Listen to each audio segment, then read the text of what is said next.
안녕하십니까, 회계기준원입니다. 이번 요약 강의는 KIFRS 제1027호 별도 재무제표에 대해 알아보겠습니다. 1027호에서는 별도 재무제표를 연결 재무제표에 추가하여 종속기업, 공동기업, 관계기업에 대한 투자를 원가법, 공정가치법, 지분법 중 어느 하나를 적용하여 표시한 재무제표로 정의하고 있습니다. 즉, 별도 재무제표는 투자자가 종속기업을 보유하는 경우 연결 재무제표에 추가하여 표시하는 재무제표로서 투자 자산의 성과에 초점을 두고 있으며 종속기업, 공동기업, 관계기업에 대한 회계 처리를 제외하고 연결 재무제표와 작성 방법이 동일합니다. 별도 재무제표의 회계 처리를 설명하기 전에 종속기업, 공동기업, 관계기업은 어떻게 구분하는지 살펴보도록 하겠습니다. 종속기업이란 다른 기업의 지배를 받는 기업을 의미하며 일반적으로 피투자자의 중요한 의사결정을 단독으로 할 수 있는 경우 지배력이 있다고 봅니다. 다음, 공동기업이란 약정의 순자산에 대한 권리를 보유하고 있는 당사자에 의해 공동지배를 받는 기업을 의미하며 둘 이상의 주주들의 합의에 의해서만 의사결정을 할 수 있는 경우 공동지배력이 있다고 봅니다. 마지막으로 관계기업이란 투자자가 유의적인 영향력을 보유하는 기업을 의미하며 투자자 자신이 의사결정을 할 수는 없으나 중요한 의사결정에서 상대적으로 큰 목소리를 낼 수 있는 경우 유의적인 영향력이 있다고 볼 수 있습니다. 추가로 제1027호에서는 투자 자산의 각 범주별로 동일한 회계처리 방법을 적용하도록 요구하고 있는데 일반적으로 범주는 앞서 설명드린 종속기업, 공동기업, 관계기업을 의미하는 것으로 이해됩니다. 별도 재무제표의 세 가지 작성 방법 중 먼저 원가법에 대해 설명하도록 하겠습니다. 1027호에서는 원가법을 어떻게 적용하는지에 대해 구체적으로 다루고 있지 않으나 재무보고를 위한 개념체계에서는 원가법의 보편적인 측정 기준으로서 역사적 원가를 명시하고 있습니다. 역사적 원가란 자산의 취득대가로 지급한 현금 또는 현금성 자산이나 그 밖의 대가의 공정가치로 측정하는 방법을 의미합니다. 원가법을 적용 시 취득 시점의 회계 처리는 취득원가, 즉 투자 자산을 취득하기 위해 지급한 대가의 공정가치로 인식하고 투자 차익은 산정하지 않습니다. 별도의 후속 측정은 불필요하나 1036호 자산손상기준서에 따라 투자 자산의 장부금액과 회수가능액을 비교하여 단일 자산으로 손상검사를 합니다. 별도 재무제표를 작성 시 종속기업 등으로부터 받은 배당금은 배당을 받을 권리가 확정되는 시점에 당기손익으로 인식합니다. 투자자가 배당금을 인식하는 경우 별도 재무제표에 있는 투자자산의 장부금액이 영업권을 포함하여 연결재무제표에 있는 피투자 자산의 순자산 장부금액을 초과한다면 손상징후에 대한 증거를 얻을 수 있습니다. 이 슬라이드에서는 원가법을 적용 시 여러 가지 사례를 통한 회계처리 방법을 살펴보도록 하겠습니다. 첫 번째 사례는 지배기업이 자신의 지배기업으로 신지배기업을 설립하여 연결실체 구조를 재편성하는 경우로서 별도 재무제표에서 신지배기업의 투자 원가를 어떻게 측정하는지에 대한 이슈입니다. 첫째, 신지배기업은 재편성으로 지분증권을 발행하고 둘째, 재편성 결과 연결실체의 자산과 부채의 변동이 없으며 셋째, 재편성 결과 소유주는 동일한 절대적 상대적 지분을 보유한다면 신지배기업의 유일한 자산은 원지배기업에 대한 지분이기 때문에 신연결실체와 원연결실체가 보유한 자산과 부채는 동일하고 신지배기업의 주주와 원지배기업의 주주도 동일합니다.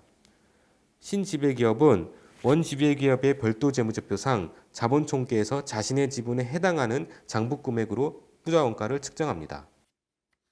다음 사례는 종속기업이 자신의 지배기업으로 신지배기업을 설립하여 연결실체의 구조를 재편성하는 경우로서 별도 재무제표에서 신규로 설립된 중간지배기업의 종속기업에 대한 투자원가를 어떻게 측정해야 하는지에 대한 이슈입니다. 신지배기업이 지분을 발행하여 원지배기업과 지분을 교환한 결과 신지배기업이 종속기업이 지분이 되고 새로운 연결실체에서는 중간지배기업이 됩니다.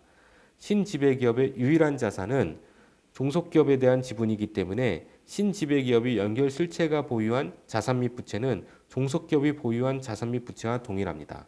즉, 재편성 결과 연결실체의 자산과 부채의 변동이 없으며 신지배기업의 주주와 재편성전 종속기업의 주주도 동일하기 때문에 신지배기업은 종속기업의 별도재무지표상 자본총계에서 자신의 지분에 해당하는 장부금액으로 투자원가를 측정합니다. 세 번째 사례는 지배기업이 종속기업의 주식 일부를 처분하고 처분 후에도 여전히 지배종속관계를 유지하고 있는 경우입니다. 지배기업은 종속기업 지분 10%를 제3자에게 처분하였고 여전히 종속기업에 대한 지배력을 보유하고 있습니다. 이 경우 해당 거래는 연결재무제표 관점에서 연결실체의 자본거래에 불과하지만 별도재무제표에서는 이러한 투자자산의 제거에 대해 관련 규정을 명시하고 있지 않습니다. 이에 따라 금융상품 제거에 대해 규정하고 있는 1109호 기준서를 준용하여 제거되는 투자자산의 장부금액과 수취한 대가의 차익금액을 당기손익으로 인식하는 것이 일반적입니다. 네 번째 사례는 투자기업이 관계기업 주식을 추가 취득하여 피투자기업이 종속기업으로 재분류되는 경우로서 지배기업의 별도재무제표에서 이전에 보유하고 있던 25% 지분에 대해 공정가치로 재측정하는 것이 적절한지에 대한 이슈입니다. 이 사례는 단계적 취득에 해당하는 사업결합으로서 연결재무제표에서는 1103호에 따라 기존 지분을 취득일의 공정가치로 재측정하고 차손익이 있다면 당기손익으로 인식해야 합니다. 그러나 별도재무제표는 투자자산으로서 자산의 성과에 초점을 두고 있고 기존 지분은 여전히 지배기업의 별도재무제표의 투자자산으로 인식되고 있으므로 1103호를 적용할 여지가 없습니다. 따라서 지배기업의 별도재무제표에서는 기존 지분 25%의 장부금액을 그대로 인식하고 추가 취득분만 취득원가로 인식하는 것이 일반적입니다. 다음은 두 번째 방법인 공정가치법에 대해 알아보겠습니다. 공정가치법은 1109호에 따라 공정가치로 측정하는 방법을 말합니다. 최초 인식 시점에 투자자산은 1113호에 따라 측정하고 일반적으로 공정가치는 거래가격, 즉 제공하거나 수취한 대가의 공정가치를 의미합니다. 최초 인식 후에는 투자자산을 1109호에 따라 당기손익 공정가치 또는 기타 포괄손익 공정가치로 후속 측정합니다. 원가법과 마찬가지로 종속기업 등으로부터 받는 배당금은 배당을 받을 권리가 확정되는 시점에 당기손익으로 인식합니다. 또한 1105호에 따라 매각 예정이나 분배 예정으로 분류되는 경우 1105호에 따라 회계 처리하는 것이 원칙이지만 공정가치 측정은 변경되지 않습니다. 1028호 또는 1110호에 따라 종속기업 등에 대한 투자자산을 당기손익 공정가치 측정 항목으로 회계 처리하는 경우 별도재무제표에서도 동일한 방법으로 회계 처리합니다. 투자기업으로 분류가 중단되는 경우 종속기업에 대한 투자자산은 원가법, 공정가치법, 지분법 중 하나로 회계 처리하고 지위 변동일을 취득일로 간주하며 간주 취득일의 공정가치는 간주 이전 대가를 나타냅니다. 투자기업으로 분류되는 경우 1109호에 따라 공정가치 당기손익 측정 항목으로 회계 처리하고 종전 장부금액과 지위 변동일의 공정가치와의 차이는 당기손익으로 인식합니다. 이제 마지막 방법인 지분법에 대해 살펴보도록 하겠습니다. 지분법은 1028호에서 규정하고 있으며 투자자산을 최초의 원가로 인식하고 취득 시점 이후 발생한 피투자자의 순자산 변동액 중 투자자의 몫을 해당 투자자산에 가감하는 회계처리 방법입니다. 최초 인식 시점에는 원가로 인식하며 취득 시점에 원가와 피투자자의 식별 가능한 순자산의 공정가치 중 기업의 몫에 해당하는 금액과의 차이는 영업권 또는 영가 매수 차익으로 인식합니다. 또한 피투자자의 당기 순손익과 기타 포괄손익 중 투자자의 몫에 해당하는 금액을 투자자산에 가감합니다. 피투자 기업이 배당금을 지급하게 되면 피투자 기업의 순자산이 감소하기 때문에 배당금 지급을 결의한 시점에 투자자산의 장부금액에서 차감합니다. 1028호에 따라 손상 징후가 나타날 때마다 1036호에 따라 투자자산 전체 장부금액을 회수가능액과 비교하여 손상검사를 합니다. 손상차손은 피투자 기업에 대한 순투자 장부금액의 일부를 구성하는 어떠한 자산에도 배분하지 않습니다. KIFRS에서는 종속기업에 대한 지분법을 별도로 구분하고 있지 않기 때문에 관계기업에 적용되는 것처럼 1028호에 따른 지분법을 적용하여야 합니다. 별도재무제표에 대한 지분법은 2014년 12월 공표되었으며 개정 내용은 2016년 1월 이후 소급하여 적용하되 조기 적용을 하는 경우 그 사실을 공시합니다. 종속기업에 대한 지분법을 적용하는 경우 연결회계처리와 지분법의 차이로 인하여 연결재무제표상 종속기업의 순자산과 당기손익 등이 별도 재무제표에서의 금액과 일치하지 않을 수 있습니다. 먼저 연결재무제표에서 영업권은 별도로 인식되기 때문에 제1036호에 따라 현금 창출 단위에 배분하여 매년 손상검사를 수행하여야 합니다. 또한 손상차손은 영업권에 우선 배부하고 후속적으로 환입이 불가능합니다. 그러나 별도 재무제표에서는 손상차손은 영업권에 배부되지 않으므로 후속적인 환입이 가능합니다. 두 번째 사례는 순부채 상태의 종속기업에 대한 회계처리입니다. 연결재무제표에서는 종속기업의 순자산이 마이너스가 되더라도 종속기업의 자산과 부채를 모두 표시하지만 별도 재무제표에서는 자신의 투자 지분 이상의 손실은 인식하지 않도록 요구하고 있으므로 종속기업 투자주식의 장부금액을 0 미만으로 표시할 수 없습니다. 연결재무제표에서의 차입원가 자분화는 연결재무제표 수준에서 이루어지므로 상황에 따라 연결실체의 차입원가가 종속기업의 적격 지출에도 자분화됩니다. 그러나 별도 재무제표에서 지분법을 적용한다면 지배기업에 발생한 차입원가는 종속기업의 적격자산에 자분화되지 않으며 종속기업 투자주식은 금융자산에 해당하므로 차입원가의 자본화 대상인 적격자산에도 해당하지 않습니다. 네 번째 사례는 지배기업이 종속기업 주식을 추가 취득하는 경우입니다.